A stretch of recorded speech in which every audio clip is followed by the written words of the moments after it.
Praise be to our living God. Once again, we welcome all of you in the glorious name of our Lord and Savior, Jesus Christ. We also welcome on behalf of the Kodambakkam Christian Brethren Assembly and the Gospel Literature Ministries Bookshop, GLM Bookshop in Chennai. It's our usual practice to start the meeting with the word of prayer. For the opening prayer, I request Brother Jay Singh Joseph from Toothukudi to open the meeting with a word of prayer. Over to Toothukudi, Brother Jay Singh Joseph. Okay, we pray, brother. Yeah. எங்கள் மகா கிருபையும் இரக்கமும் அன்பு நிறைந்த எங்கள் பரலோகத்தின் பரிசுத்த பிதாவே, இந்த நல்ல மாலை வேளைக்காக நாங்கள் உம்மை துதிக்கிறோம். கடந்த பகல் நேரம் முழுவதும் உடைய கிருபை எங்களை தாங்கினதற்காக நாங்கள் உம்மை துதிக்கிறோம். உம்முடைய திரு சன்னிதானத்துல ஆண்டவரே, நாங்கள் உம்முடைய வார்த்தைக்காக நாங்கள் கூடவும், ஆண்டவரே உம்முடைய கிருபைகளை மற்றும் ஒரு முறை கூட நாங்கள் உணரவும், ஆண்டவரே நீர் எங்களுக்கு தந்த நல்ல சந்தர்ப்பத்துக்காக நாங்கள் உம்மை துதிக்கிறோம். அருமையான கோடம்பாக்கம் GLM மினிஸ்ட்ரிஸ் மூலமாக ஆண்டவரே உம்முடைய பிள்ளைகள் பாரத்தோடு செய்து வருகிற, ஜெபத்தோடு செய்து வருகிற அருமையான ஊழியங்களை ஆண்டவரே நீர் அதிகமாய் நீர் ஆசீர்வதிக்கிற தயவுக்காக நாங்கள் உம்மை துதிக்கிறோம், ஸ்தோத்திரிக்கிறோம். இன்றைக்கும் எங்கள் அருமையான சகோதரன் செல்வகுமார் பிரதருக்காக விசேஷமாக ஜெபிக்கிறோம். பாடல் பாடுகிற அருமையான மைக்கேல் பிரதர் ஃபேமிலிக்காகவும் செல்வகுமார் பிரதருடைய டாக்டருக்காகவும் நாங்கள் ஜெபிக்கிறோம். இந்த நாளினுடைய சகல காரியங்களையும் ஆண்டவரே நீர் ஆசீர்வதிக்கிற தயவுக்காக நாங்கள் உம்மை துதிக்கிறோம். இந்த கிருபை உடைய பிள்ளைகளோடு கூட இருக்க வேண்டும் என்று கெஞ்சுகிறோம். எல்லா காரியங்களையும் நீர் ஆளுகை செய்ய வேண்டும் என்று கெஞ்சுகிறோம். இன்டர்நெட் மற்றும் எல்லா விதமான இன்ஃப்ராஸ்ட்ரக்சர்ஸ் எல்லாம் ஒழுங்காக இயங்க நீர் கிருபை அருள வேண்டும் என்று நாங்கள் எல்லாவற்றுக்கும் மேலாக கூடி வருகிற தேவனுடைய பிள்ளைகள் கர்த்தருடைய சன்னிதானத்துல தேவனுடைய பிரசன்னத்தை உணர்ந்தவர்களாக ஆண்டவரே நாங்கள் என்ன செய்ய வேண்டும் என்பதை நாங்கள் கேட்டு கர்த்தருடைய நாமத்தை நாங்கள் பற்றி கொண்டு அதன்படி நாங்கள் வாழ எங்களுக்கு மற்றும் ஒரு முறை கூட சந்தர்ப்பம் தருகிறேன். அதை நாங்கள் பயன்படுத்திக் கொள்ள வேண்டும் என்று நாங்கள் கெஞ்சுகிறோம். விசேஷமாக அந்தமான் நிக்கோபார் தீவுகளில் இருந்து நெட்வொர்க் ஒருவேளை கொஞ்சம் வீக்காக இருக்கலாம். ஆனாலும் கர்த்தர் எல்லாவற்றையும் கண்ட்ரோல் பண்ணுகிற தேவனாக இருக்கிறார். அதனால் இன்றைக்கு எல்லா காரியங்களையும் ஆண்டவரே நாங்கள் நேரடியாக நாங்கள் கேட்பது போல உணர்ந்து நாங்கள் கர்த்தருடைய நாமத்தை மைமைப்படுத்த சகல காரியங்களை நீர் ஆளுகை செய்ய வேண்டும் என்று நாங்கள் எங்களுடைய விண்ணப்பங்களை கேட்டதற்காக நன்றி செலுத்துகிறோம். அருமையான ஜான்சன் பிரதருக்காக விசேஷமாக ஜெபிக்கிறோம். உடைய மகனுக்கு வேண்டிய கிருபைகளை அதிகமாய் அருளுகிற தயவுக்காக நாங்கள் உம்மை துதிக்கிறோம். துதியும் கனமும் மைமையும் உமக்கே செலுத்துகிறோம். எங்கள் ஆண்டவரும் மீட்பெரும் இரட்சகருமாகிய இயேசு கிறிஸ்துவின் ஒப்பற்ற நாமத்துல தயவாய் வேண்டி கேட்டுக்கொள்கிறோம் ஜீவனுள்ள நல்ல பிதாவே. ஆமேன். ஆமேன். Thank you, Brother Jay Singh Joseph from Toothukudi for the opening prayer. Now we are going into the singing time. We have with us two singers today evening. One is Michael and family, Brother Michael and family from Andamans. They will be singing a song, and then the Brother Selvakumar's own daughter Shekina, she will be singing another song. Over to the islands, Andaman and Nicobar. Over to Michael brother and family and Shekina sister. Praise the Lord. Praise the Lord. இன்னைக்கு நான் எங்க அப்பா எழுதின பாட்டு பாட போறோம். நாங்க இந்த பாடல் மூலியமா கர்த்தருடைய நாமத்துக்கே மகிமை உண்டாவதாக. நினையாத நாள் இல்லையே என் வாழ்வில் உம்மை, நினையாத நாள் இல்லையே என் இயேசுவே, நான் நினையாத நாள் இல்லையே, நினையாத நாள் இல்லையே என் வாழ்வில் உம்மை, நினையாத நாள் இல்லையே என் இயேசுவே, நான் நினையாத நாள் இல்லையே.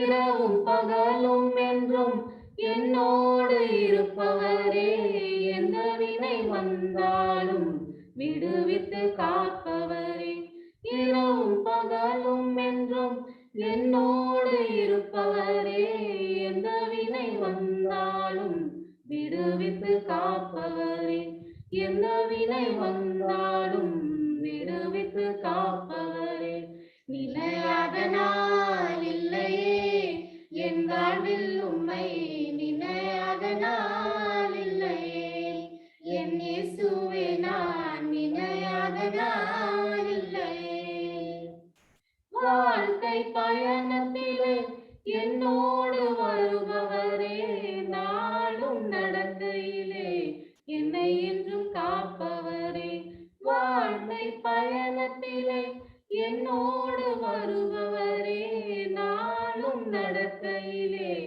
என்னை என்றும் காப்பவரே நாளும் நடக்கையிலே என்னை என்றும் காப்பவரே நினையாத நாள் இல்லையே என் வாழ்வில் உம்மை நினையாத நாள் இல்லையே என் இயேசுவே நான் நினையாத நாள் இல்லையே சத்துரு சோதனைக்கு விலக்கி காப்பவரே எங்கும் என்றும் நீரே சர்வ வல்லவரே சத்துரு சோதனைக்கு விலக்கி காப்பவரே எங்கும் என்றும் நீரே சர்வ வல்லவரே எங்கும் என்றும் நீரே சர்வ வல்லவரே நினையாத நாள் இல்லையே என் வாழ்வில் உம்மை நினையாத நாள் இல்லையே என் இயேசுவே நான் நினையாத நாள் இல்லையே உதவாத என்னையும் நினைவில் வைத்தவரே என்னிலே இருப்பவரே இயேசு ரட்சகரே உதவாத என்னையும் நினைவில் வைத்தவரே என்னிலே இருப்பவரே இயேசு ரட்சகரே என்னிலே இருப்பவரே இயேசு ரட்சகரே நினையாத நாள் இல்லையே என் வாழ்வில் உம்மை நினையாத நாள் இல்லையே என் இயேசுவே நான் நினையாத நாள் இல்லையே நினையாத நாள் இல்லையே என் வாழ்வில் உம்மை நினையாத நாள் இல்லையே என் இயேசுவே நான் நினையாத நாள் இல்லையே. Thank you. Thank you. Praise the Lord. Praise the Lord, uncle. Yeah, praise the Lord. ஒரு நிமிஷம் அங்கிள், நான் ஸ்கிரீன் ஷேர் பண்ணிக்கிறேன். Yeah, okay, please take your time.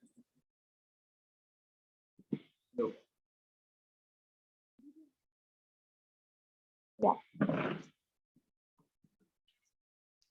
When we walk with the Lord in the light of His word, what a glory He sheds on our way. While we do His good will, He abides with us still, and with all who will trust and obey.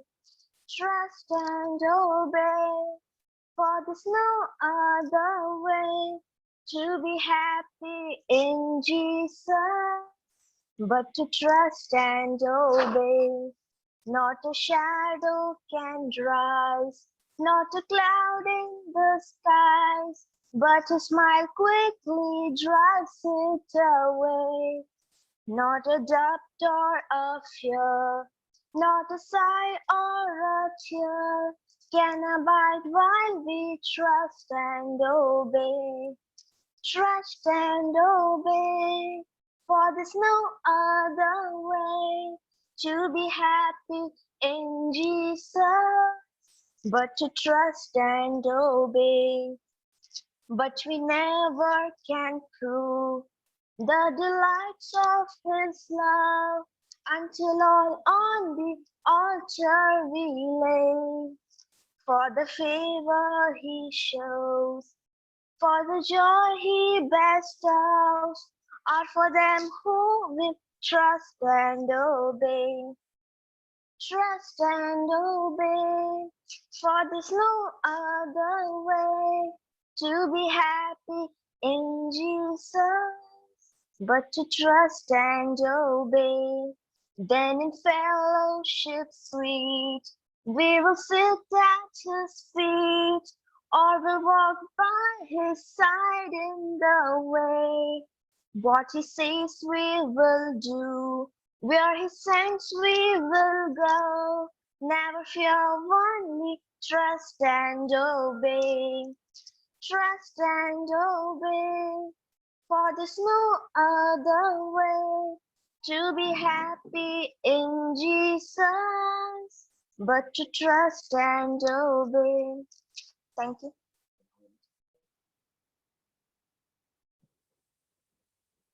Thank you, two dear ones, for singing.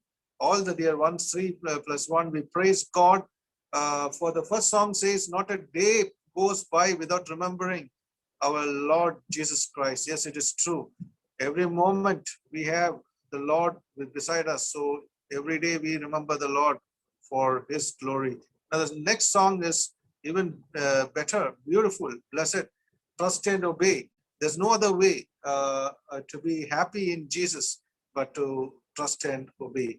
Yes, to be happy and to be happy in Jesus, there is no other way but to trust and obey.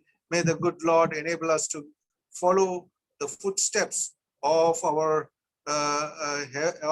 Lord Jesus Christ by trusting and obeying him. Thank you, dear ones, for singing those 2 blessed songs. May God be with you all as you continue to sing for the glory of God. Now we welcome all of you in the glorious name of our Lord and Savior, Jesus Christ. We also welcome on behalf of the Kodambakam Christian Brethren Assembly and the GLM Gospel Literature Ministries Bookshop in Chennai. Today also, as we had yesterday, we have with us Evangelist G. Selvakumar from islands, the Andaman Nicobar Islands. He is located in Nicobar Islands. We praise God for him having acknowledged our invitation immediately, and we thank the living God for his testimony over the years, more than almost 3 decades over there. We praise God for him having been there and continued the work, the labor of God in the Lord Jesus Christ. A very well-mannered and blessed brother, and we'll get a great fellowship and happiness by moving with this dear brother Selvakumar.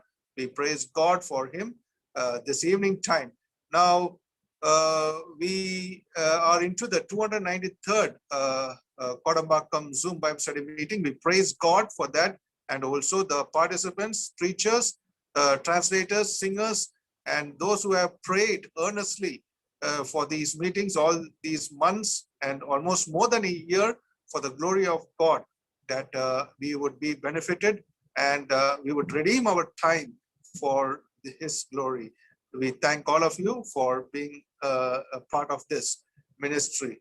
Now also the topic for this day is yesterday's topic, faithful disciples. So let us be faithful in our Christian walk of life, as we are also called disciples, not only Christians, disciples or believers, so that we would be the image, likeness of his glory, his son. So that is what we are trying to do. So may the Lord help us with the strength of his spirit. Now we are going into the Bible study. For the blessing of the message Bible study, we request from Bethel Assembly in Pondicherry, Brother David Delphin, the elder of that assembly, to pray for the blessing of the message. Over to Pondicherry, Brother David Delphin, we request him to pray for the Bible study message. Praise God, brother. Praise the Lord. Brother, is it audible, my voice? Yes, yeah, it's audible. We will pray. நேற்றும் இன்றும் என்றும் மாறாதவரே, நித்தியத்துக்குரியவரே, உம்மை துதிக்கிறோம், உம்மை ஸ்தோத்திரிக்கிறோம்.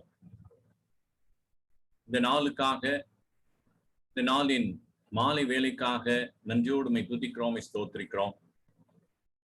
இந்த நாள் முழுவதுமாக உம்முடைய கிருபை, உம்முடைய பாதுகாப்பின் கரம், எங்களோடு கூட இருந்து எங்களை பாதுகாத்து எங்களை வழி நடத்தி இந்த மாலை பொழுதிலும் எங்களுக்கு கொடுக்கப்பட்ட இந்த நேரத்தை நாங்கள் வீணில செலவழிக்காதபடிக்கு உம்முடைய சமூகத்திலே நாங்கள் அமர்ந்து கர்த்தருடைய பிள்ளைகளோடு கூட ஐக்கியப்பட்டு கர்த்தருடைய வார்த்தையை கேட்கும்படியாக எங்களை கூட்டி சேர்த்த மாபெரும் தயவை நாங்கள் நினைந்து பார்த்து நன்றியோடு உம்மை துதிக்கிறோம், ஸ்தோத்திரிக்கிறோம் ஆண்டவரே.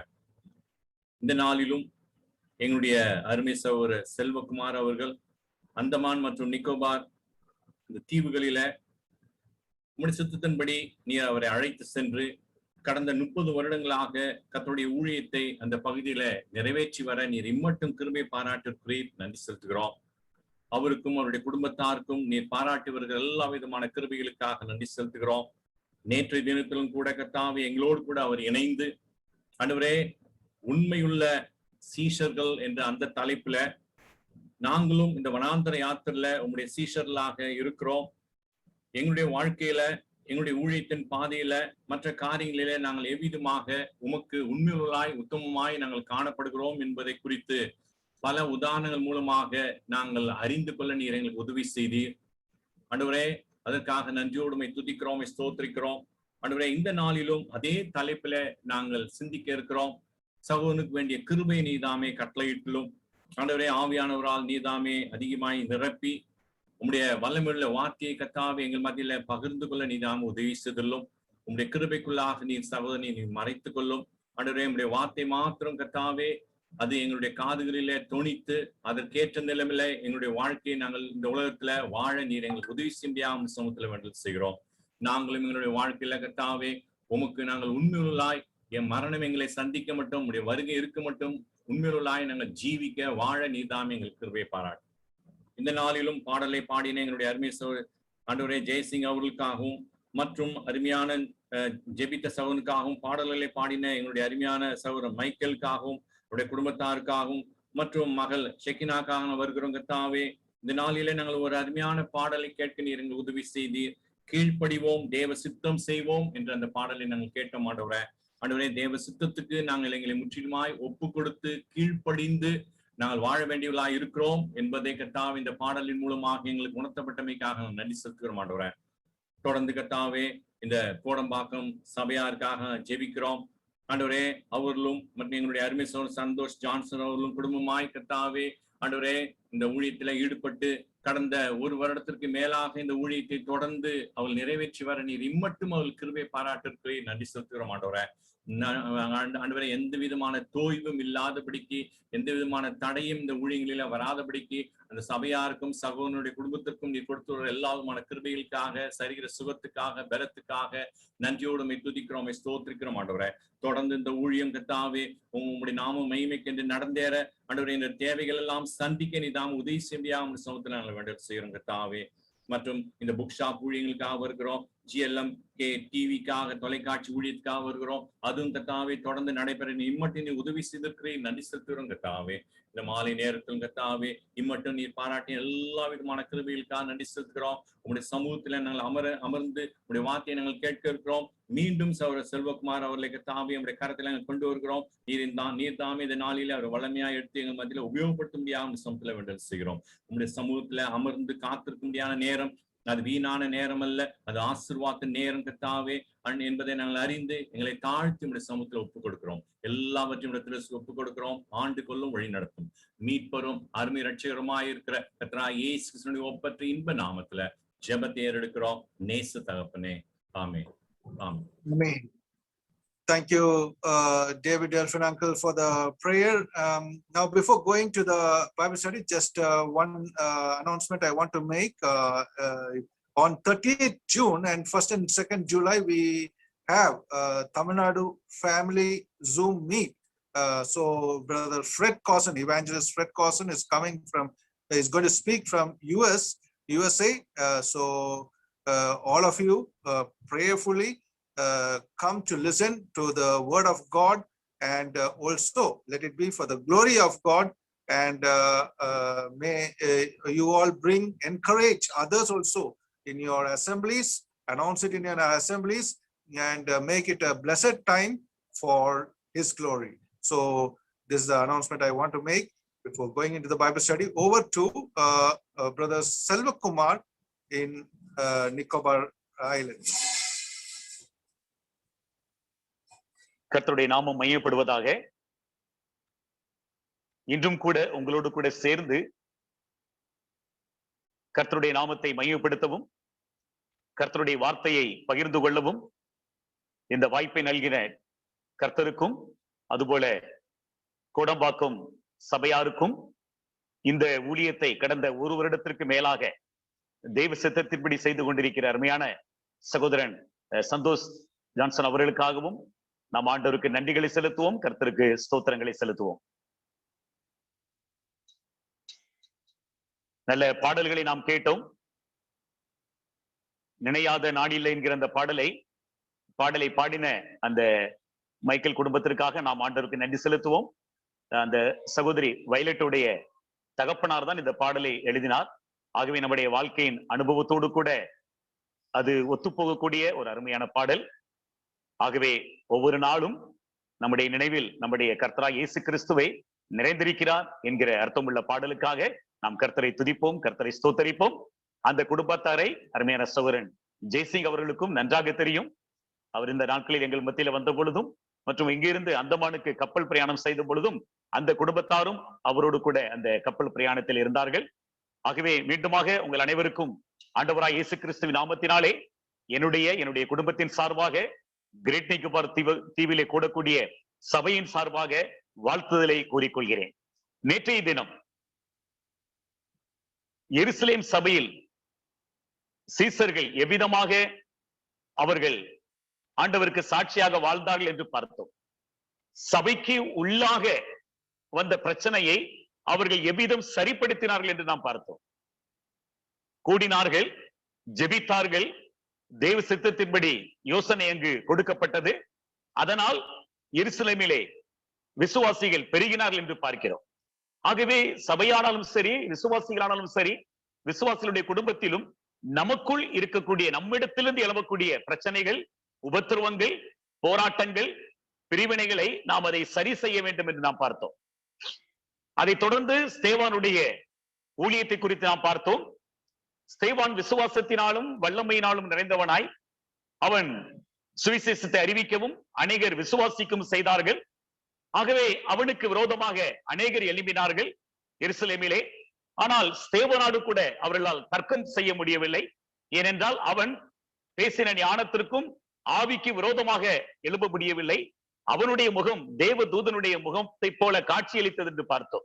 ஆகவே ஒரு விசுவாசி ஆண்டவராய் இயேசு கிறிஸ்துவை தன்னுடைய வாழ்க்கையிலே சொந்த இரட்சகராக ஏற்றுக்கொண்டு ரட்சிக்கப்பட்ட ஒரு விசுவாசி, அவன் விசுவாசத்தினாலும் தேவனுடைய கிருபையினாலும் அவன் நிரம்பி பரிசுத்தாவியினுடைய நடத்தலோடு கூட வாழும் பொழுது நம்மை பார்க்கிறவர்கள் ஆண்டவராய் இயேசு கிறிஸ்துவை அறிய முடியும் என்று சில உதாரணத்தின் மூலமாக நேற்றைய நாளிலே நாம் தியானித்தோம்.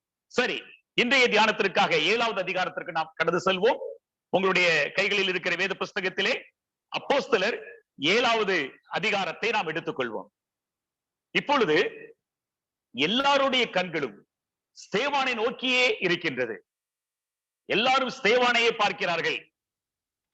பிரதான ஆசாரியன் ஸ்தேவானை பார்த்து இவ்விதமாக கேட்கிறார். 7வது அதிகாரம் 1வது வசனத்திலே, காரியம் இப்படியா இருக்கிறது என்று கேட்டான். அப்படி என்றால் ஸ்தேவான் மீது அவர்கள் 3 குற்றச்சாட்டுகளை வைக்கிறாங்க. 1, தேவனுக்கு விரோதமாக பேசினார். 2, மோசைக்கு விரோதமாக பேசினார். 3, இந்த ஸ்தலத்திற்கு விரோதமாக பேசினார். நம்ம கொஞ்சம் தியானிச்சோம்னா இதே குற்றச்சாட்டுகளை நம்முடைய ஆண்டவராகிய இயேசு கிறிஸ்துவின் மீது வைத்தார்கள். இப்போ அவருடைய சீடனாகிய, அவரை பின்பற்றக்கூடிய உண்மை சீடனாகிய ஸ்தேவான் மீது மாத்திரமல்ல, பேதுரு மற்றும் பவுல் அப்போஸ்தலன் எல்லார் மீதும் இந்த குற்றச்சாட்டுகளை அவர்கள் வைப்பதை நாம் அப்போஸ்தலர் நடபடிகளிலே நாம் காண முடியும். காரணம் இதுதான், ஆண்டவராகிய இயேசு கிறிஸ்துவை ஒருவனும் ஏற்றுக்கொள்ளக்கூடாது, இயேசுதான் கிறிஸ்து என்று விசுவாசிக்க கூடாது, பழைய ஏற்பாட்டிலே சொல்லப்பட்டிருக்கிற மேசியா இந்த இயேசுவானவர் என்று ஒருவனும் அறியக்கூடாது என்பதுதான் அவருடைய நோக்கம். அவருடைய எண்ணங்கள் அவ்விதமாக இருந்தால் நாம் சத்தியத்தை சொல்லாமல் இருக்க முடியுமா? இன்றைக்கும் கர்த்தராகிய இயேசு கிறிஸ்துவின் மூலமாக கிடைக்கக்கூடிய ரட்சிப்பே உண்மையானது, நித்தியமானது என்கிற இந்த சுவிசேஷத்தை அறிவிப்பதிலே நாம் ஒரு பொழுதும் பயப்பட வேண்டாம். ஏனென்றால் இது உண்மை. ஏற்றுக்கொள்கிறார்களோ ஏற்றுக்கொள்ளவில்லையோ, ஆனால் அறிவிக்க வேண்டியது நம்மளுடைய தலையாய கடமையாக இருக்கிறது. சரி, இப்பொழுது ஸ்தேவான் அந்த பெரும் கூட்டத்திற்கு முன்பாக நிற்கிறார்.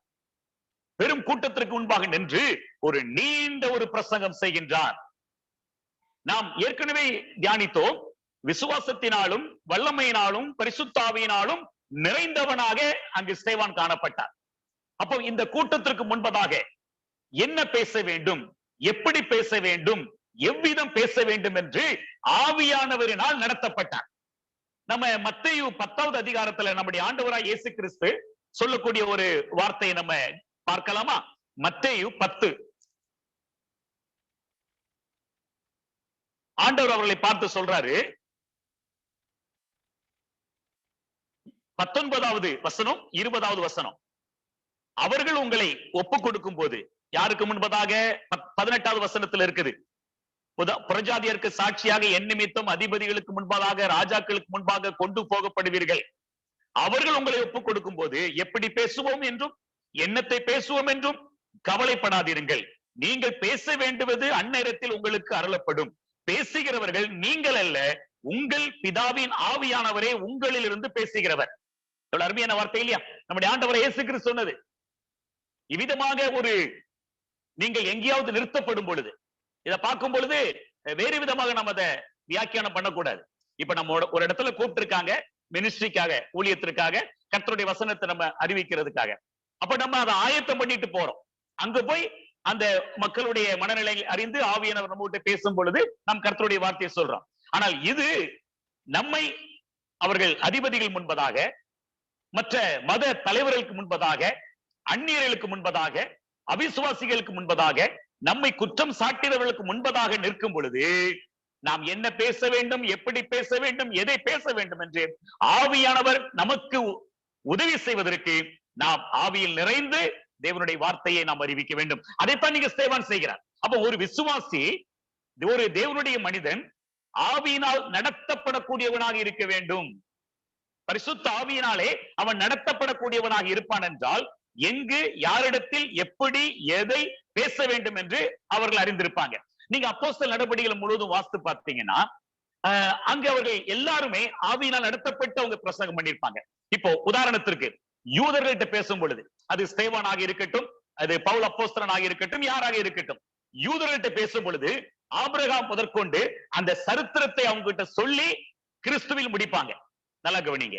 ஆனால் அந்நியர்கள்ட்ட பேசும் பொழுது, உதாரணத்திற்காக பவுல் அப்போஸ்தலன் அத்தனை பட்டணத்தில் இருக்கக்கூடிய அந்த விக்கிரகங்களை அதிகமாக வணங்கி கொண்டிருக்கிற அந்த மக்கள் மத்தியில பேசும் பொழுது இந்த சரித்திரத்தெல்லாம் சொல்ல மாட்டார். வானத்தையும் பூமியும் உண்டாக்கின தேவனானவர் மனிதன் கைகளினால் கட்டப்பட்ட கோவிலில் வாசம் பண்ணுவது இல்லை, அவர் நம்மை உண்டாக்கினார், அவரே கர்த்தராகிய இயேசு கிறிஸ்து, அவரை நீங்கள் விசுவாசித்து ஏற்றுக்கொள்ள வேண்டும் என்கிற சுவிசேஷத்தை சொல்கிறதை நாம் பார்க்கிறோம்.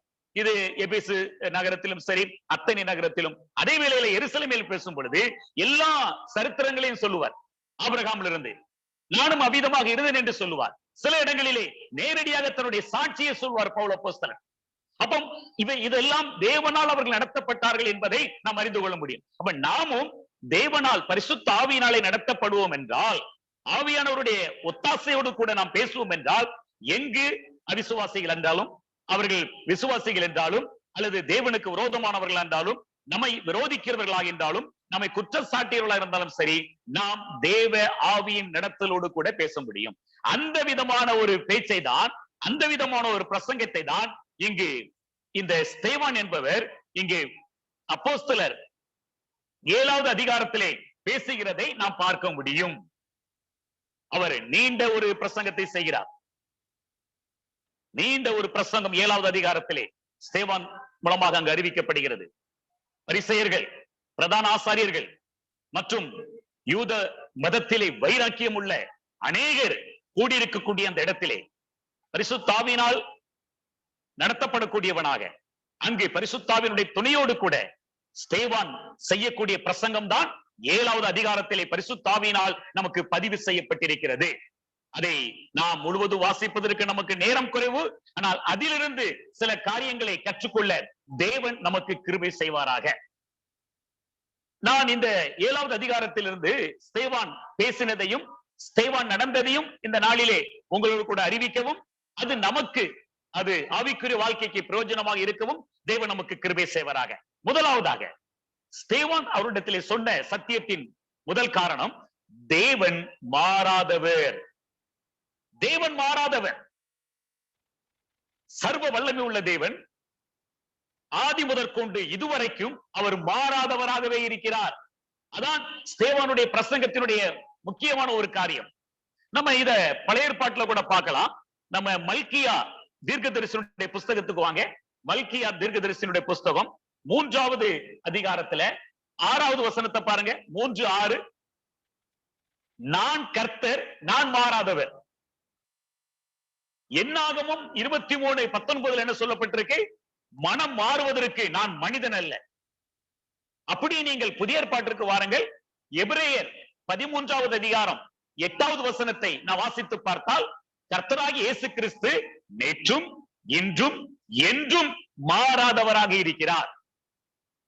ஏன் இதை நான் உங்களுக்கு முக்கியத்துவப்படுத்துகிறேன் என்றால், இஸ்ரவேல் தேசத்தாருடைய வாழ்க்கையிலே, யூத ஜனங்களுடைய வாழ்க்கையிலே தேவன் மாறாதவராகவே இருந்தார் என்பதை ஸ்தேவான் சொல்கிறார். தேவன் மாறவில்லை. நீங்க ஒரு சில வசனத்தை பார்க்கலாம். அப்போஸ்தலர் 7வது அதிகாரத்துல ஒரு சில வசனங்களை நான் 5வது வசனம் 7:5.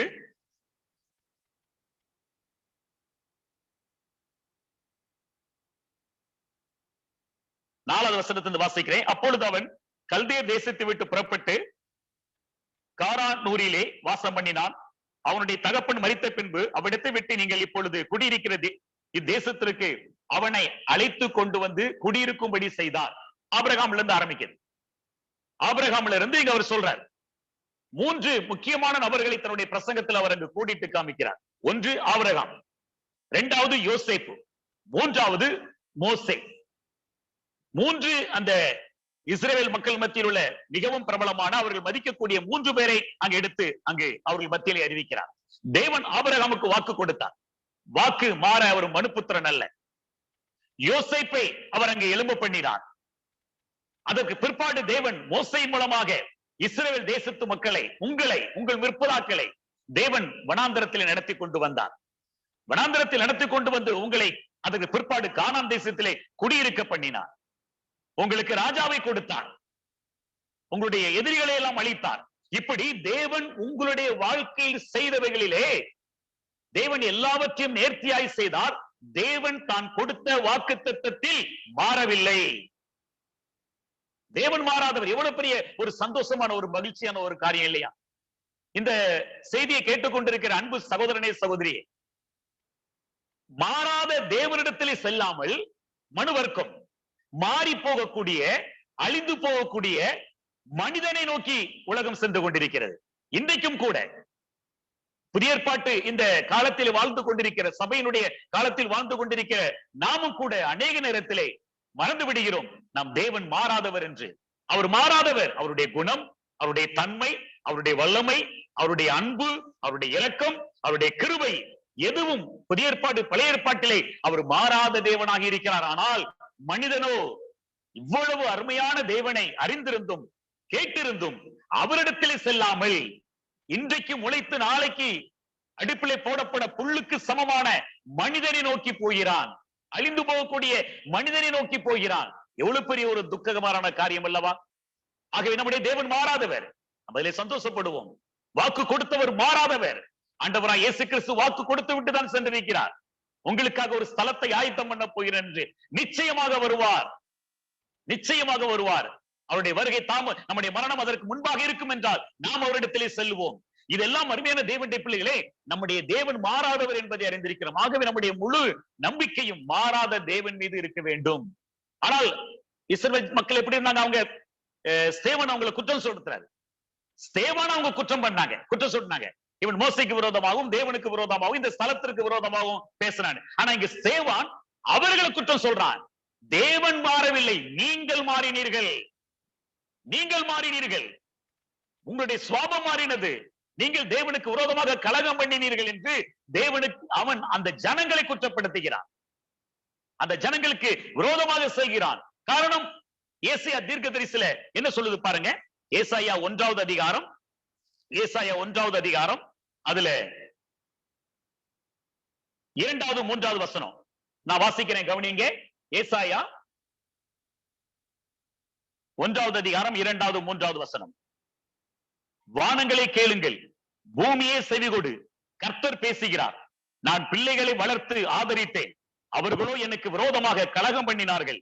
வாடு தன் எஜமானனையும் கழுதை தன் ஆண்டவனின் முன்னணையும் அறியும். இஸ்ரவேலோ அறிவில்லாமலும் என் ஜனம் உணர்வில்லாமலும் இருக்கிறது என்கிறார். இதான் ஏசாயா தீர்க்கதரிசி மூலமாக இஸ்ரவேலரை குறித்து ஆண்டவர் சொன்னது. புதிய ஏற்பாட்டில் வரும் பொழுது எருசலேமை பார்த்து நம்முடைய ஆண்டவராய் இயேசு கிறிஸ்து கண்ணீர் வடிக்கிறார். இன்றைக்கும் சபையின் காலத்தில் வாழக்கூடிய நாம் மாறாத தேவனை மறக்கும் பொழுது நம்மை பார்த்தும் அவர் சொல்கிறார். எனக்கு ஞாபகம் வருகிறது, சகோதரன் ஜான் சாமுவேல் சேலத்திலே கர்த்தருடைய ஊழியத்தை செய்யக்கூடிய அவர் சுனாமி நடந்த அந்த வருடத்தின் ஆரம்பத்தில் எங்கள் தீவுக்கு வந்தார். அதாவது அந்த பிப்ரவரி மாதம் என்று நினைக்கிறேன், 2004. அப்போ எங்கள் தீவே கடைசி தீவு தான், இந்தியாவினுடைய கடைசி தீவு நாங்க தான். Southern most point of India, அது கூட எங்க தீவுல தான் இருக்கு. அந்த பகுதியில நாங்க போய் ஒரு சிறு கூட்டம் நடத்தும் பொழுது சகோதரன் ஜான் சாமுவேல் இந்த வார்த்தையை சொல்லி இதிலிருந்து அந்த பாடலை பாடினார். மலையாள பாடல் தான், ஆனாலும் அந்த பாடலை நான் அந்த நேரங்களில் உணரும் பொழுது அது நம்மை பார்த்து, அதாவது இஸ்ரவேல் ஜனங்களை பார்த்து அன்று ஏசாய் மூலமாக சொன்னது போல இன்றைக்கு நம்மை பார்த்து ஆண்டவர் சொல்லுவது போல் இருந்தது. அந்த பாடல் இவ்விதமாக மலையாளத்தில் இருக்கிறது. ஆகாசுமே கேள்கே, பூமியை செவி கொடுகே, ஞான் மக்களை போற்றி வளர்த்தி அவன் என்னோடு மത്സരിക്കുന്നു. மாடுதந்தை எஜமானே, கழுததந்தை எஜமானிடே, புல் தொட்டி அறியுന്നല്ലോ என் ஜனம் அறியுന്നില്ല. அருமையான தேவனுடைய பிள்ளை, ஆம், ஆண்டவருடைய இயக்கத்தை பாருங்க. மாடு, கழுதை எல்லாம் அறிகிறது தன்னுடைய எஜமானுடைய சத்தத்தை, ஆனால் என் ஜனமோ அறியவில்லை. இப்படி இன்றைக்கு இன்றைய காலகட்டத்துல அப்படிதான் கர்த்தரை மறந்து ரட்சிக்கப்பட்ட அநேகர் பின்மாற்றத்தில் இருப்பதற்கு காரணம். அநேக வாலிப பிள்ளைகள் பின்வாங்கி போயிடுறாங்க.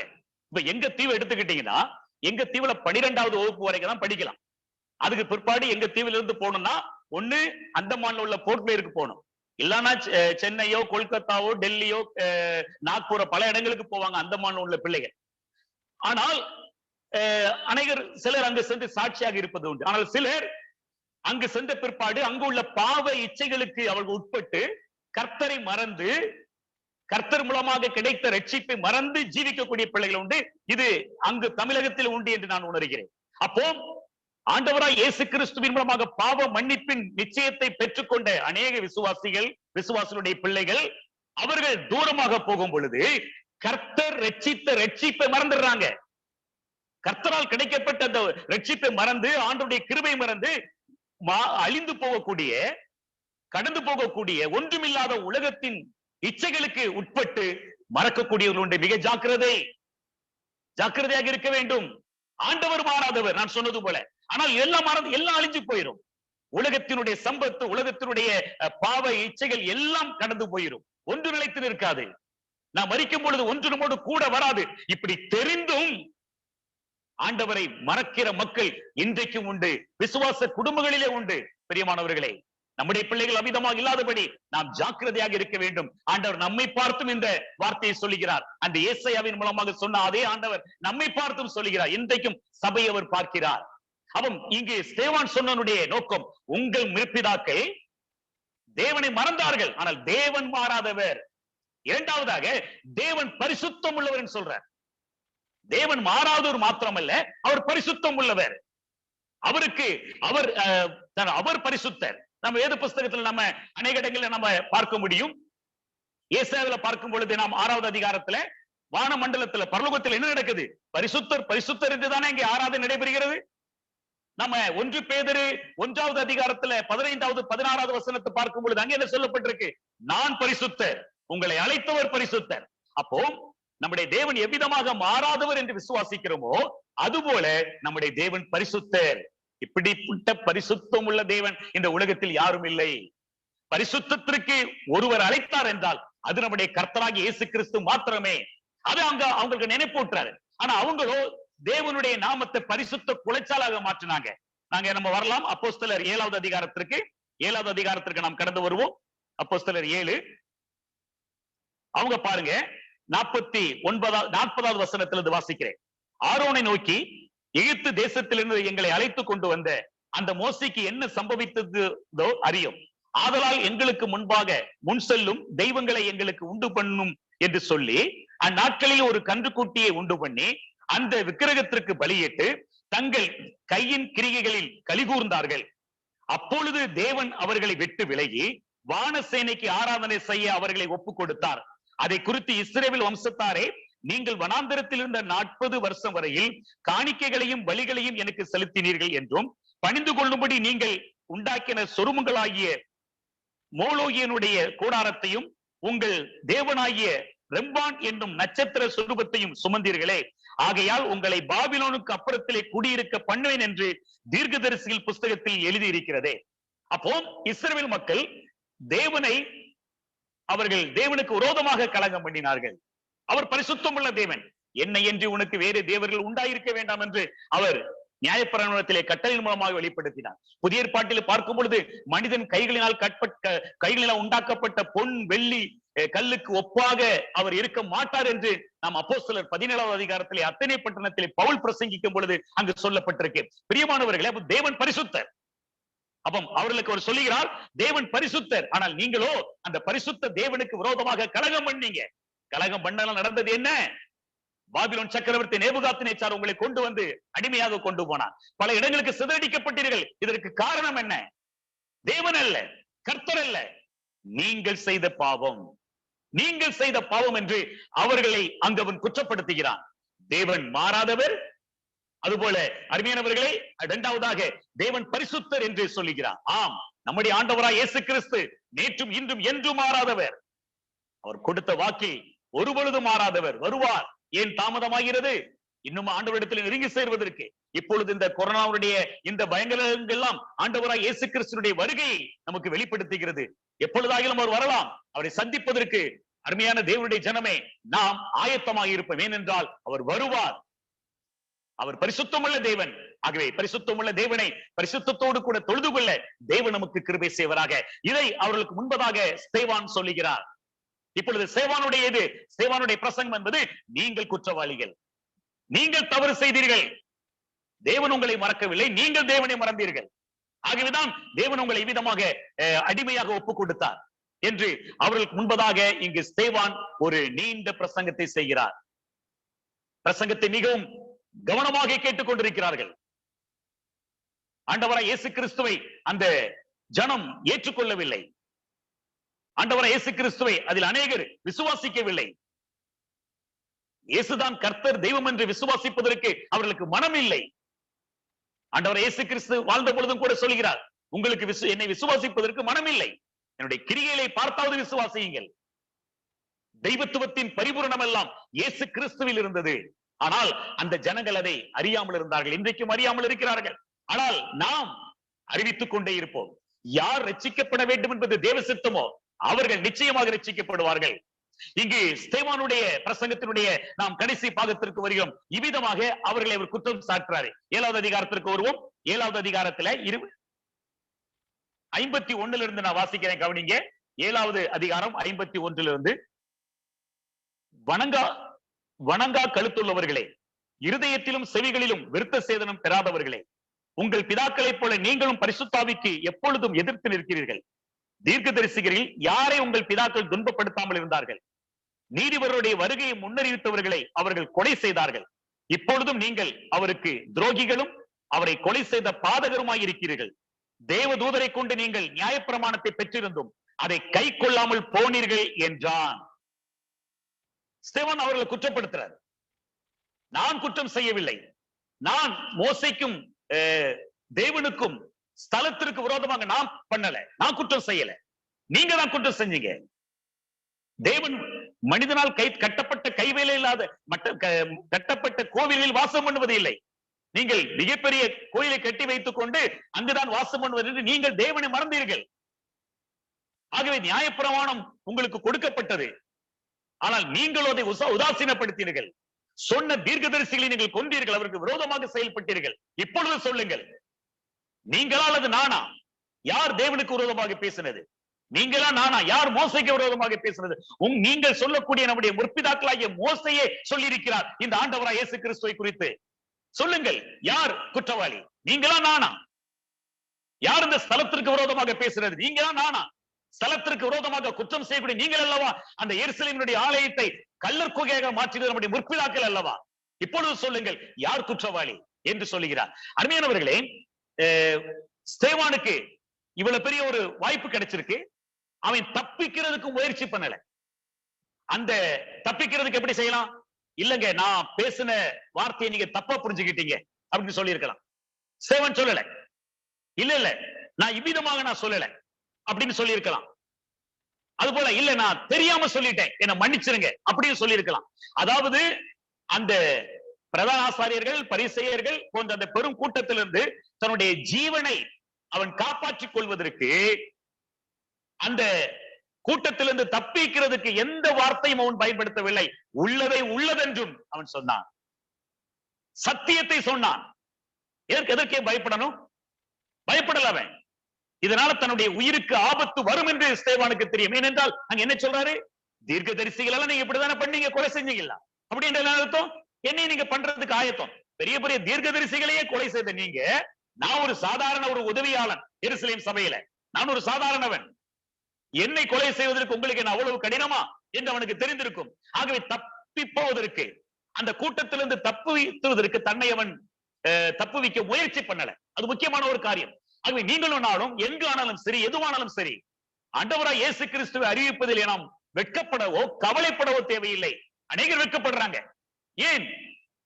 வானத்திலும் பூமியிலும் ரட்சிக்கப்படுவதற்கு ஆண்டவராய் இயேசு கிறிஸ்துவின் நாமம் அல்லாமல் வேறொரு நாமம் இல்லை. இது உண்மைதானே? இந்த உண்மையை சொல்றதுக்கு நமக்கு ஏன் வெட்கம்? இந்த உண்மையை சொல்றதுக்கு நமக்கு ஏன் பயம் வேணும்? இந்த உண்மையை சொல்றதுக்கு நமக்கு ஏன் தயக்க வேணும்? அவர்களுக்கு சொல்ல வேண்டிய நம்முடைய கடமை. ஆகவே பிரியமானவர்களே, நாம் பயப்பட வேண்டாம், நாம் பயப்பட வேண்டாம். ஏனென்றால் மனிதன் மிஞ்சி போன என்ன பண்ணுவான்? சரீரத்திற்கு விரோதமா பண்ண முடியும். ஆனால் சரீரத்தையும் ஆத்துமாவையும் நரகத்திலே தள்ளக்கூடிய வல்லமை யாருக்கு உண்டு? கர்த்தருக்கு மாத்திரமே உண்டு. அவருக்கு பயப்படணும். அப்ப இங்க ஸ்தேவானுக்கு ஒரு தெளிவான ஒரு எண்ணம் இருந்தது.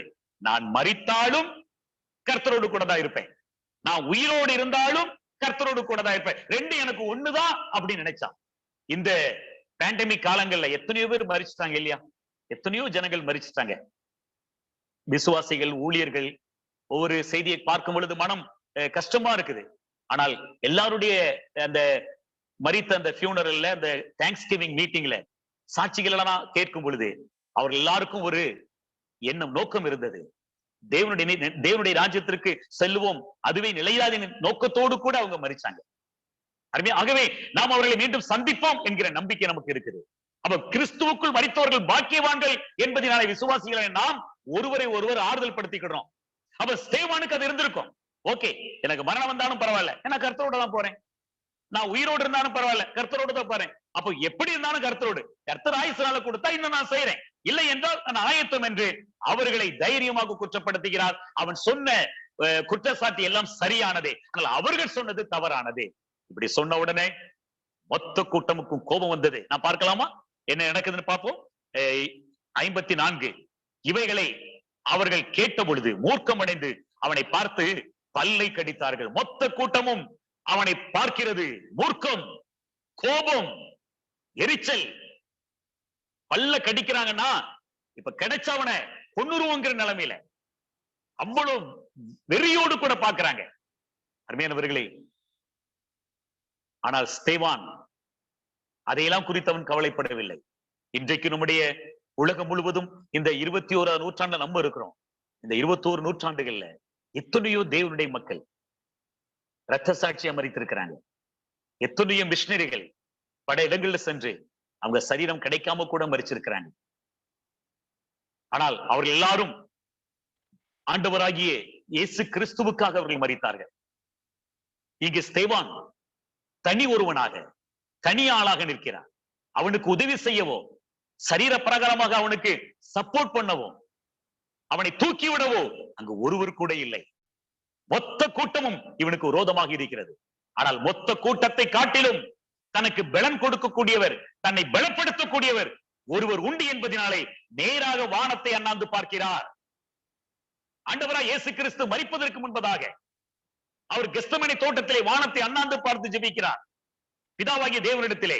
இங்கு அவருடைய சீடனாகிய, உண்மை சீடனாகிய இந்த ஸ்தேவான் வானத்தை அண்ணாந்து பார்க்கிறார். இப்போ அந்த ஜனங்களே பார்த்துக்கிட்டு இருந்தா என்ன ஆகும்? அவங்க கோபத்திலையும் வேகத்திலையும் மூர்க்கத்தோடு இருக்கிறாங்க. அவங்கள பார்த்தா சரீர பிரகாரமாக பலவீனதான் வரும். ஆனால் இவன் அவர்களை பார்க்கவில்லை, அவர்கள் யாரையும் பார்க்கவில்லை. அவர்களுடைய நிலைமை அவனுக்கு தெரியும். உடனடியாக வானத்தை அண்ணாந்து நோக்கி பார்க்கிறான். வானத்தை அவன் அண்ணாந்து பார்த்த பொழுது அவனுக்கு கிடைத்த உதவி என்ன? வாசிக்கலாம்.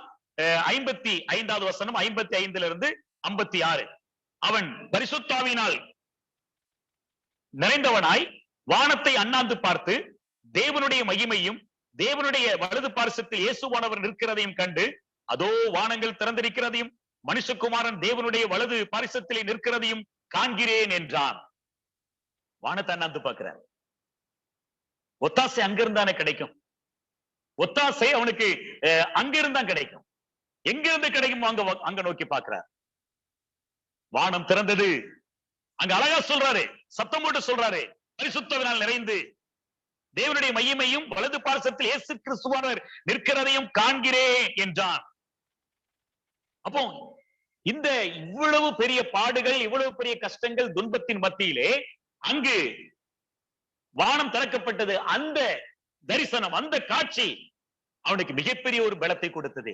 அருமையானவர்களே, நம்முடைய வாழ்க்கையில் எவ்வளவு பாடுகள், கஷ்டங்கள், பிரச்சனைகள் இருந்தாலும் நாம் ஆண்டவரை நோக்கி பார்க்கும் பொழுது நமக்கு பலன் கிடைக்கும்.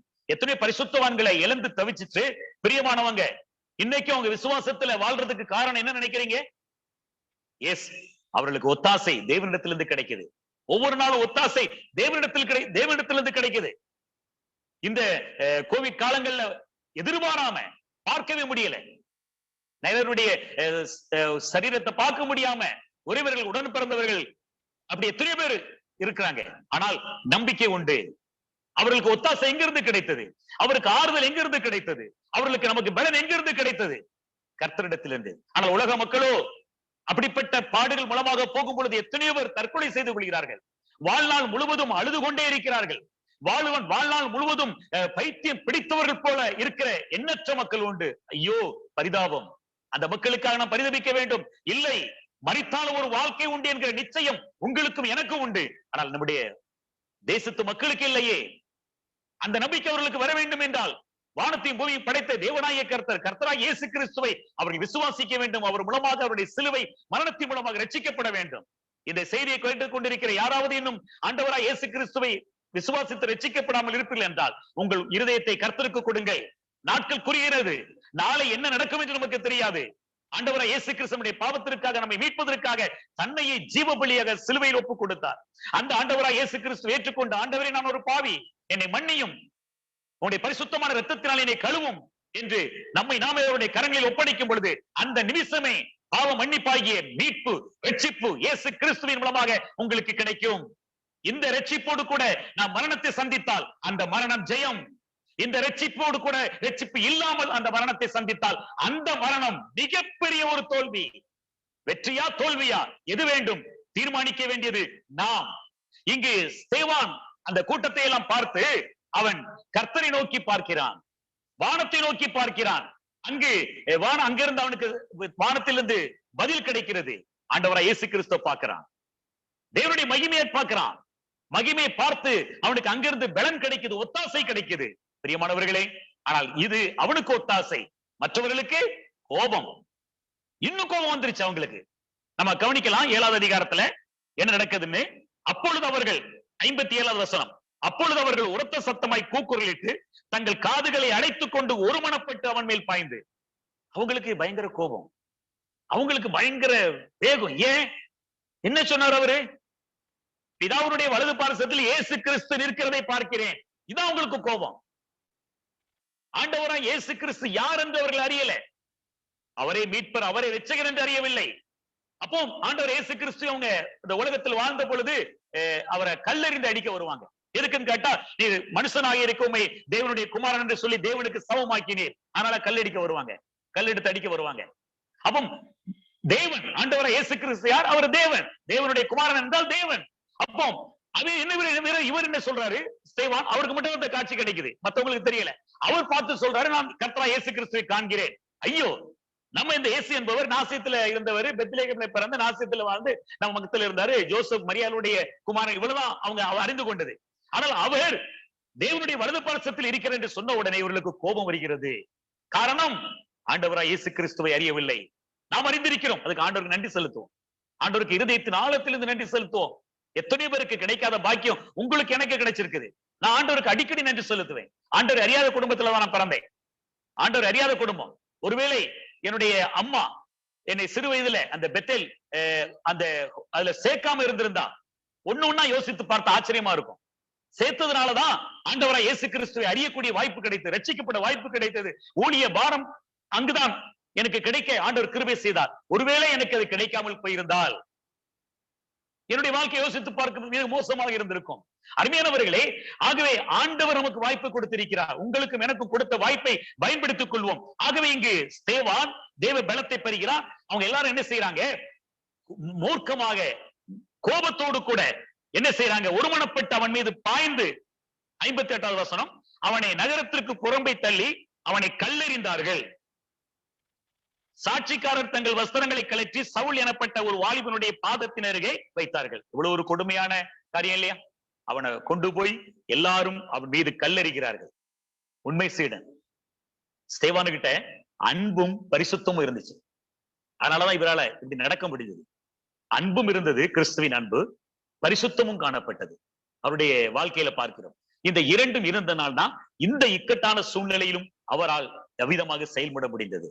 அப்போ ஒரு விசுவாசி, ஒரு தேவனுடைய மனிதன் இறந்து விட்டால் அது முடிஞ்சிருமா? பிசாசு அப்படி நினைக்கலாம்.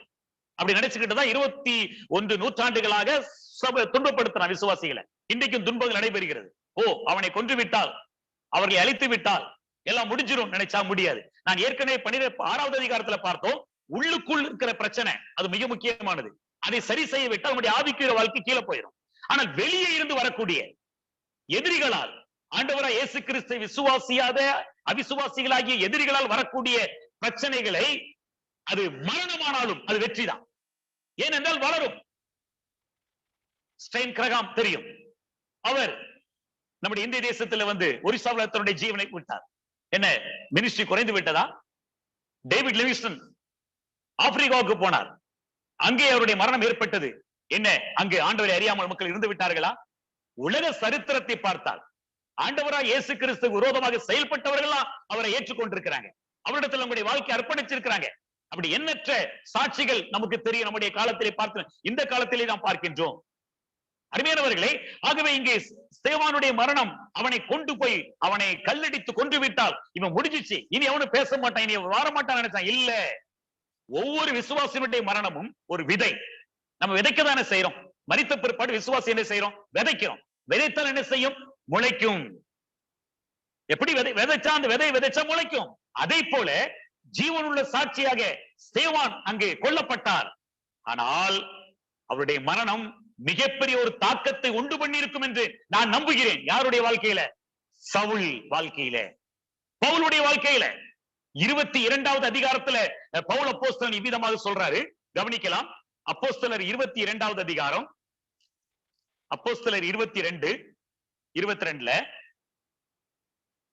20வது வசனம். அவர் அங்கு மிகப்பெரிய ஒரு பிரசங்கத்தை பண்ணும் பொழுது 20ல சொல்றாரு, உம்முடைய சாட்சியாகிய ஸ்தேவானுடைய ரத்தம் சிந்தப்படுகிற போது நானும் அருகே நின்று அவனை கொலை செய்வதற்கு சம்மதித்து அவனை கொலை செய்தவர்களுடைய வஸ்திரங்களை காத்துக் கொண்டிருந்ததையும் இவர்கள் அறிந்திருக்கிறார்களே என்றான். இது பவுல் அப்போஸ்தலன் சொன்ன சாட்சி. என்ன சொல்றாரு? உம்முடைய சாட்சியாகிய ஸ்தேவானுடைய ரத்தம் சிந்தப்படும் பொழுது. அப்போ ஸ்தேவானுடைய மரணம் பிற்காலங்களிலே பவுல் அப்போஸ்தலனுடைய வாழ்க்கையில் மிகப்பெரிய ஒரு தாக்கத்தை ஏற்படுத்தியிருக்கிறது. அதனாலதான் அவரு எருசலேமுக்கு போறேன்னு சொன்ன உடனே அங்க எல்லாரும் கட்டிப்பிடிச்சு அழுகுறாங்க. இல்ல, போகணும், அது தேவனுடைய சித்தம். அங்க எனக்கு மரணமே ஏற்பட்டாலும் நான் அதற்கு பயப்படேன். சொன்னது யாரு? பவுல் அப்போஸ்தலன்.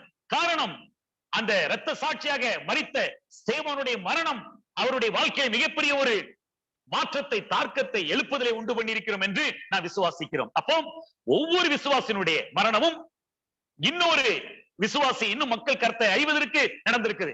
அது குடும்பத்துல எத்தனையோ பெற்றோர்கள் முரட்டாட்டமாக வாழ்ந்த பிள்ளைகளுக்காக வாழ்ந்து மரித்த பிற்பாடு மனம் திரும்பின பெற்றோர்கள், பிள்ளைகள் உண்டு.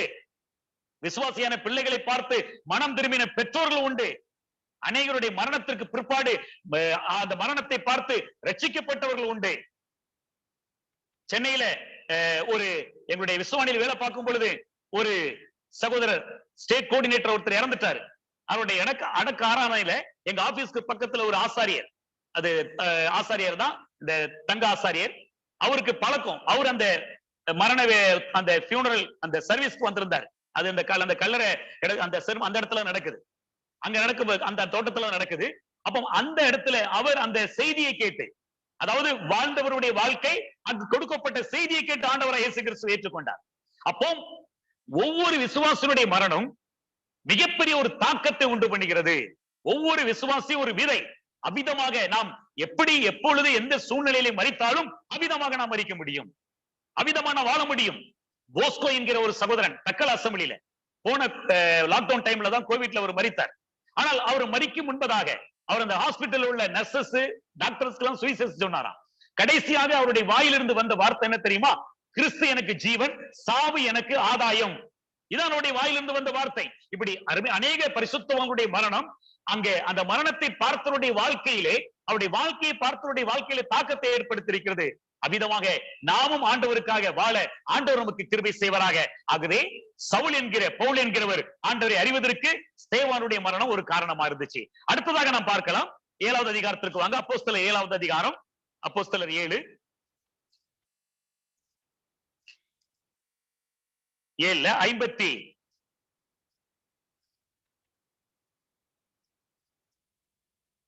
59வது வசனம் வாசிக்கிறேன். அப்பொழுது கர்த்தராகிய இயேசுவே என் ஆவியை ஏற்றுக்கொள்ளும் என்று ஸ்தேவான் தொழுது கொள்ளுகையில் அவனை கல்லெறிந்தார்கள். அருமை சீடன், ஆண்டவராகிய இயேசு கிறிஸ்துவினுடைய சீடன் என்பதை இங்கு மெய்ப்பிக்கிறார். இயேசு கிறிஸ்து என்ன சொன்னாரு? பிதாவே உம்முடைய கைகளில் என்னுடைய ஆவியை ஒப்புவிக்கிறேன். மத்தேயு லூக்கா 23வது அதிகாரம் 46ல சொல்லப்பட்டிருக்கு. பிதாவுடைய கையில ஆவி ஒப்படைக்கிறார். இங்கு ஸ்தேவான் யாருடைய கையில ஆவி ஒப்படைக்கிறார்? இயேசு கிறிஸ்துடைய கையில. நல்லா கவனிங்க, எல்லாரும் கல்லெறிகிறாங்க, எல்லாரும் அவரை கல்லெறிகிறாங்க. அங்க இருக்கிறவர்களுக்கு எல்லாருக்கும் நியாயப்பிரமாணத்துல வைராக்கியம் உள்ளவங்க, மோசே மீது வைராக்கியம் உள்ளவர்கள். அவர்களுக்கு ஏற்றுக்கொள்ளாத ஒரு உபதேசம் ஆண்டவராய் இயேசு கிறிஸ்து, அந்த சுவிசேஷத்தை ஏற்றுக்கொள்ள மனம் இல்லை. ஆனால் இங்கு ஸ்தேவான் என்ன பண்றாரு? மரிக்கும் பொழுது கர்த்தராகிய இயேசு கிறிஸ்துவுடைய கைகளில் என்னுடைய ஆவி ஏற்றுக்கொள்ளும் என்று ஜெபம் பண்றார், பிரேயர் பண்றாரு. பிதாவினுடைய வலது பரிசத்தில் இயேசு கிறிஸ்துவை காண்கிறார். இங்கு தன்னுடைய ஆவியை ஏற்றுக்கொள்ளும் இயேசு கிறிஸ்துவிடத்துல அவர் ஜெபம் பண்றார். அப்படி என்றால் என்ன அர்த்தம்? எப்படி பிதாவானவருக்கு உயிர் கொடுக்கவும் எடுக்கவும் அதிகாரம் உண்டோ, அதே அதிகாரம், எல்லா அதிகாரங்களையும் உடையவர் கர்த்தராகிய இயேசு கிறிஸ்து. ரட்சிக்கக்கூடிய அதிகாரம், நாளை நியாயத்திற்கு செய்யக்கூடிய எல்லா அதிகாரங்களும் ஆண்டவராகிய இயேசு கிறிஸ்துவில் உண்டு. அவர் மேசியா, அவர் இரட்சகர், அவர் ஆண்டவர், அவர் தெய்வம் என்பதை அங்கே தன்னுடைய மரணத்தின் வேளையில் அறிக்கை செய்கிறாரு. இயேசு கிறிஸ்துவே என்னுடைய ஆவியை ஏற்றுக்கொள்ளும் என்று அங்கு ஜெபம் பண்றார். அந்த சூழ்நிலையிலும் எவ்வளவு அருமையான ஒரு காரியம் அல்லவா? நம்முடைய மரண வேளையிலே ஆண்டவரே நான் உம்முடைய என்னை ஏற்றுக்கொள்ளும் என்று ஜெபிக்கக்கூடிய நிலைமையில நாம் இருக்கிறோமா என்பதை நாம் யோசித்து பார்ப்போம். கடைசியாக 60வது வசனம், 60வது வசனத்தை நான் வாசிக்கிறேன். அவனோ முழங்கால் படியிட்டு, ஆண்டவரை இவர்கள் மேல் இந்த பாவத்தை சுமத்தாதீரும் என்று மிகுந்த சத்தமிட்டு சொன்னான். இப்படி சொல்லி நித்திரை அடைந்தான். இங்க நான் பார்க்கிறோம் உரத்த சத்தத்தோடு கூட அவன் ஆண்டவரை இவர்கள் மீது இந்த பாவத்தை சுமத்தாதீரும். நான் ஏற்கனவே உங்களுக்கு சொன்னேன், ஸ்தேவான்கிட்ட அன்பும் பரிசுத்தமும் காணப்பட்டுச்சு. அதனாலதான் இந்த வார்த்தைகள் அவனிருந்து வெளிப்படுது. அவனுக்கு அவர்கள் மீது கோபம் வரவில்லை. தன்னை காப்பாற்றும்படி வானம் திறந்திருக்கிற தேவனிடத்தில் வேறு ஒத்தாசையெல்லாம் கேட்கல. என்னை காப்பாத்தும், இவங்கிட்ட இருந்து என்ன தூக்கிரும், எலியாவை போல அல்லனா இவங்களை நீரு வானத்திலிருந்து அக்னியை அனுப்பி கொண்டுரும், இப்படி எந்த விதமான ஜெபமும் பண்ணல. அவர் மரிப்பதற்கு ஆயத்தம். காரணம், ஆண்டவர் இயேசு கிறிஸ்து சொல்கிறாரே, கோதுமை மணி நிலத்தில் விழுந்தால்தான், அது நிலத்தில் செத்தால்தான் நல்லது, அது தன்னுடைய மரணத்தை குறித்து சொல்கிறார். அப்ப ஒவ்வொரு விசுவாசியினுடைய மரணமும் தேவனுக்கு மகிமையை கொண்டு வருகிறது. இந்த ஸ்தேவானுடைய மரணம் தேவனுக்கு மகிமையை கொண்டு வந்தது. ஆகவே அன்பும் பரிசுத்தமும் நிறைந்த இந்த ஸ்தேவான் இயேசு கிறிஸ்துவினிடம் எப்படி அவர் செயல்பட்டாரோ மரண வேளையிலே, பிதாவை இவர்களுக்கு மன்னியும் தெரியாமல் செய்யறாங்கன்னு ஜெபம் பண்ணார்ல, அதே விதமான ஜெபத்தை உண்மை சீடனாகிய ஸ்தேவான் பண்றாரு. இந்த தண்டனையை இவங்க மீது சுமத்தாதிரும், தண்டிக்க வேண்டாம். ஆண்டவர் பவுலை தண்டிக்கலையே. 9வது அதிகாரத்துல வரும்பொழுது பவுல் அப்போஸ்தலனை ஆண்டவர் சந்திக்கிறார்ல, சந்தித்து அவர் ஆண்டவர் இயேசு கிறிஸ்து ஏற்றுக்கொண்டு அவர் ஆண்டவருக்காக மிகப்பெரிய காரியத்தை சாதிக்கிற பாக்குறோமே. இனி எழுதப்பட்டவங்க எத்தனை பேர் ஸ்தேவானுடைய மரணத்தினால அவங்க உந்தப்பட்டு ஆண்டவராய் இயேசு கிறிஸ்து ஏற்றுக்கொண்டார்களோ நாம் அறியோம். அநேகர் ஏற்றுக்கொண்டிருக்கலாம். ஏனால் அப்படிப்பட்ட ஒரு மரணமாக ஸ்தேவானுடைய மரணம் இருந்தது. இவங்களை தண்டிக்க வேண்டாம் ஆண்டவரே, தெரியாம பண்றாங்க. ஆண்டவர் அதான் பண்ணாரு சிலுவையில தொங்கும் பொழுது. இன்னைக்கு கூட ஆண்டவர் நமக்கு காலங்களை கொடுப்பது, இன்னும் நமக்கு காலங்களை கொடுக்கிறார், வாய்ப்புகளை கொடுக்கிறார். இன்னும் ஆண்டவர் நமக்கு வாய்ப்புகளை கொடுக்கிறார் நம் ஆண்டவரிடத்திலே செல்வதற்கு. இன்னும் ஆண்டவரை இயேசு கிறிஸ்து ஏற்றுக்கொள்ளாத அந்த மக்களுக்காக ஆண்டவர் கிருபைகளை கொடுக்கிறார். உனக்காக நான் மரித்தேனே, என்னை ஏற்றுக்கொள் என்று ஆண்டவர் ஒவ்வொரு மனிதனை பார்த்து எவ்விதத்திலாவது ஆண்டவர் பேசிக்கொண்டே இருக்கிறார். இந்த நாட்களில் நாம் சபை கூடி வருதல் இல்லாவிட்டாலும் இவ்விதமான அந்த ஜூம் மீட்டிங் மூலமாக எண்ணற்ற ஊழியங்கள், எண்ணற்ற செய்திகள் உலகம் முழுவதும் எல்லா மக்களும் கேட்டுக்கொண்டிருக்கிறார்கள், எல்லா மொழிகளிலும். அப்போ ஆண்டவர் பேசிக்கொண்டே இருக்கிறார். ஆண்டவர் இரக்கத்தை கொடுத்து கொண்டே இருக்கிறார். அதை பயன்படுத்திக் கொள்ள வேண்டும். இங்க ஸ்தேவான் பிரசங்கம் பண்றான். நம்மளும் நம்முடைய ஜெபம் அப்படிதான். அறியாத மக்களுக்காக நாமும் ஸ்தேவானை போல ஜெபிக்கணும். ஆண்டவரை இன்னுமே அறியவில்லை, நம்மளை தண்டிக்க வேண்டாம், அவர்கள் அறிவதற்கு நீ வாய்ப்புகளை கொடும் என்று சபைக்காகவும் உலகத்திற்காகவும் ஒவ்வொரு விசுவாசியும் ஜெபிக்க வேண்டும். அந்த ஜெபம் தான் இயேசு கிறிஸ்து செய்தது போல உள்ள ஜெபம். ஆண்டவர் இயேசு கிறிஸ்து போல ஜெபம் பண்றாரு. இவங்க இந்த தண்டனையை நீர் கொடுக்க வேண்டாம் சொல்லி அவர் நித்திரை அடைந்தார். ஏனென்றால் எழுந்திருக்க வேண்டும். நித்திரை அடைந்தார். ஒவ்வொரு விசுவாசனுடைய மரணமும் நித்திரை என்று நாம் பார்க்கிறோம். அருமையான இந்த வார்த்தைகளை கேட்டுக்கொண்டிருக்கிற அன்பு சகோதரனே, சகோதரியே, ஆண்டவருக்கு உண்மை உள்ள சாட்சிகளாக வாழ்ந்த எத்தனையோ பரிசுத்தவான்கள் வேத புஸ்தகத்திலே உண்டு, கடந்த நாட்களிலே உண்டு, இன்றைக்கு நம்முடைய முன்பாக உண்டு. மேகம் போன்ற திரளான சாட்சிகளாக நமக்கு முன்பாக இருக்கிறார்கள். ஆகவே நாம் விசுவாசத்தை தொடங்கின நாம் விசுவாசத்திலே முடிக்க வேண்டும். ஜீவனுள்ள தேவனை விட்டு விலகுவதற்கு ஏதுவான பொல்லாத இருதயம் நமக்குள் வராதபடி நாம் ஜாக்கிரதையாக இருக்க வேண்டும். மிகவும் கடினமான காலகட்டங்களிலே வாழ்கிறோம். ஆண்டவர் எப்பொழுதும் வரலாம், அல்லது நம்முடைய மரணம் எப்பொழுதும் இருக்கலாம். ஆனால் மரித்தாலும் நாம் பிழைத்திருந்தாலும் கர்த்தருடனே கிறிஸ்துவுடனே கூட இருக்கும் என்கிற அந்த உன்னத நோக்கத்தோடு கூட நாம் வாழ தெய்வம் நமக்கு கிருபை செய்வாராக. நாம் பயப்பட வேண்டாம், நாம் கலங்க வேண்டாம். அருமையான ஒரு பாடல் உண்டல்லவா, அந்த பாடலை பாடி நிறைவு செய்கிறேன். வானங்கள் வெந்துருகும், தாரகங்கள் மறையும், வானங்கள் வெந்துருகும், தாரகங்கள் மறையும்,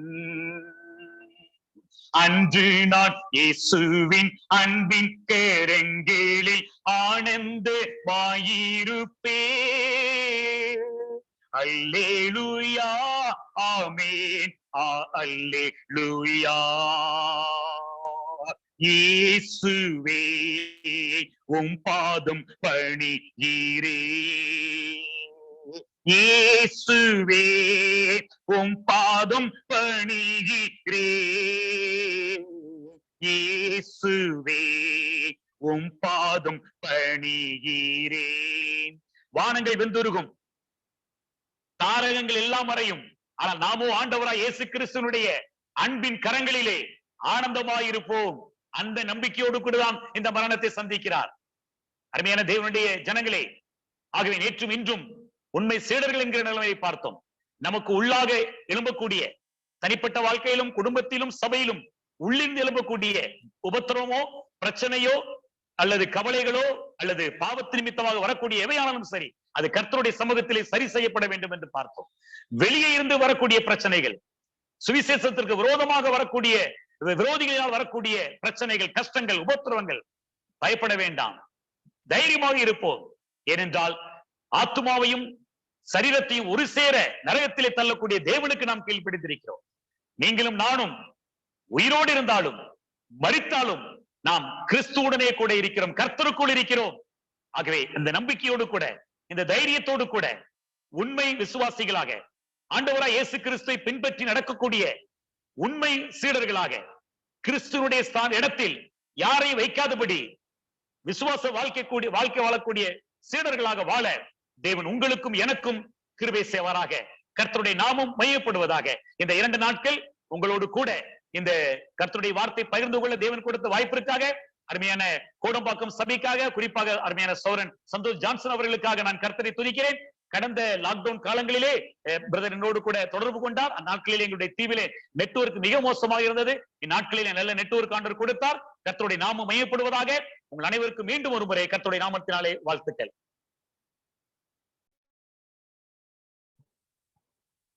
Praise be to God.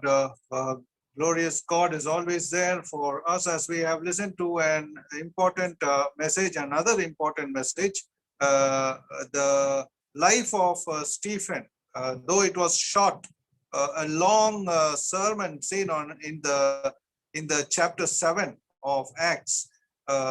The causes for that blame is that Stephen was against God. He's blaspheming God, and against Mosaic laws, and against the laws of the land. So all these were the faults they found in Stephen. And Stephen in return, what did he say? He said God is unchanging, God is holy, and God is also true God. So that is very much evident from the way Stephen did talk, he gave the sermon. And he also made it very clear, for to me to live is Christ and to die is gain. That he had made it very clear in his way he talked, with the strength of the Holy Spirit, not with his human flesh, but with the Spirit of God. And he gave a blessed sermon. Others got angry, but Stephen did not get angry at all.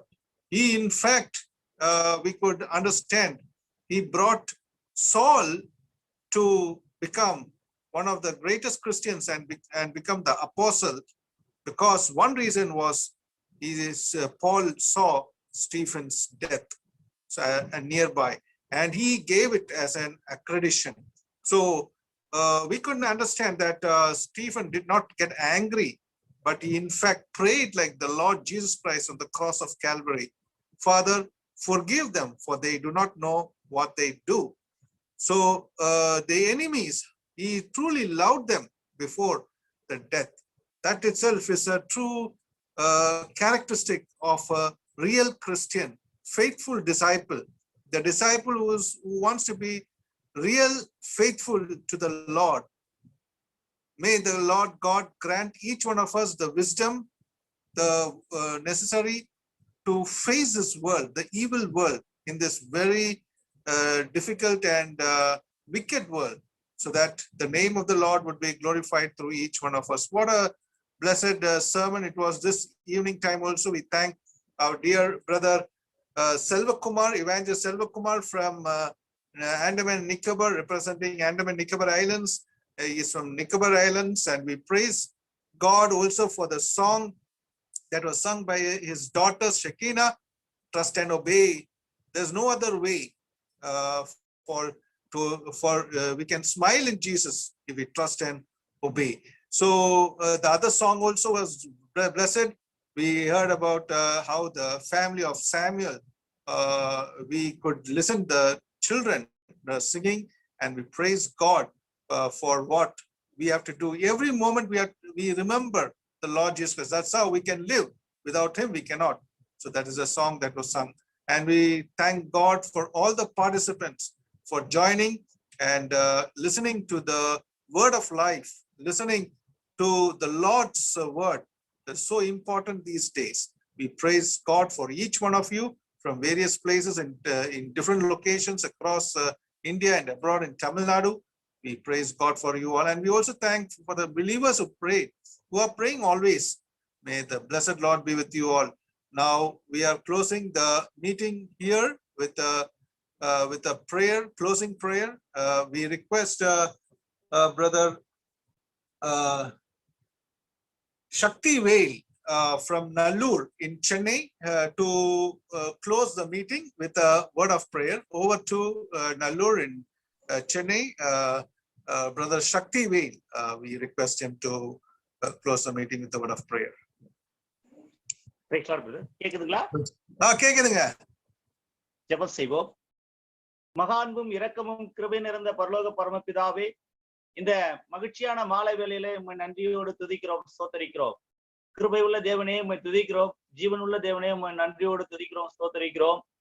இவ்விதமாக சூழ்நிலையிலே இந்த zoom meeting மூலமாக எங்களை ஒருமித்து இணைத்து ஆண்டவரே உம்முடைய திவ்ய வார்த்தைகளை கேட்க உதவி செய்தீரே, உமக்கு ஸ்தோத்திரம். விசேஷமாக எங்கள் பிரியமான சகோதரன் செல்வகுமார் அவர்களுக்கு கொடுத்த தேவ ஒத்தாசைக்காக உமக்கு நன்றி செலுத்துகிறோம்.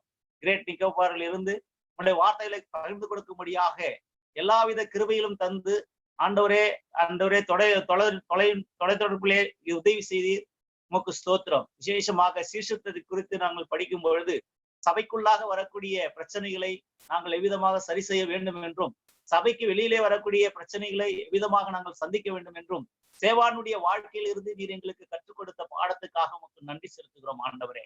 நாங்கள் ஆண்டவரே உம்மாலே தெரிந்து கொள்ளப்பட்டவர்கள், நாங்கள் விசுவாசிகளாக இருக்கிறோம், விதைகளாக இருக்கிறோம். ஆண்டவரே விளைய செய்கிறவர் நீர். ஆண்டவருடைய நாம மகிமைக்காக நல்ல ஒரு சீஷராக நல்ல ஒரு விசுவாசிகளாக வாழ்வதற்கு வேண்டிய எல்லாவித கிருபைகளையும் தாரும் கர்த்தாவே.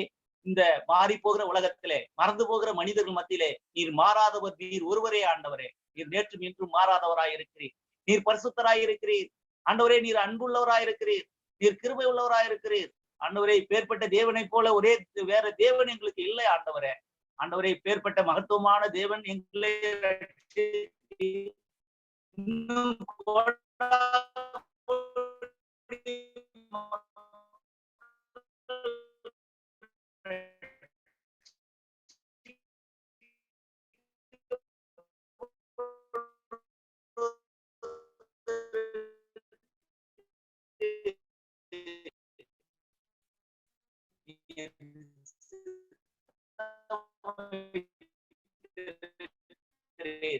அதனாலே வாழ்க்கையில ஒரு தாக்கத்தை ஏற்படுத்தியது போல ஆண்டவரை விசுவாசிகளுடைய எங்களுடைய வாழ்க்கை மூலமாக அநேகர் ஆண்டவரை அறிந்து கொள்வதற்கு ஒரு ஆசீர்வாதம் செய்யும்படியாக கேட்கிறோம்.